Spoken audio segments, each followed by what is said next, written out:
मित्रांनो, महाभारत किंवा इतर काही युद्धांमध्ये तुम्ही ऐकलेलं असेल की एक अक्षौणी सेना, 7 अक्षौणी सेना, 18 अक्षौणी सेना. तर एक अक्षौणी सेना म्हणजे किती सैनिक, किती घोडे, किती हत्ती, तर ते आज मी तुम्हाला सांगणार आहे. तर एक अक्षौणी सेनामध्ये रथांची जी संख्या असते ती 21,870 असते आणि हत्तींची सुद्धा संख्या 21,870च असते.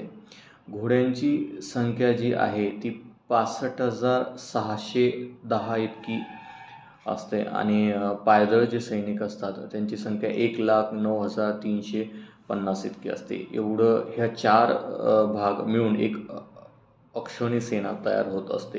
तर महाभारताच्या युद्धामध्ये पांडवांकडून ही 7 अक्षौणी सेना होती आणि कौरवांकडे होती 11 अक्षौणी सेना.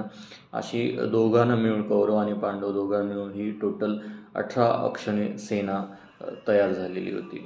अशाच नवनवीन माहितीसाठी आमच्या चॅनलला सबस्क्राईब करा. थँक्यू.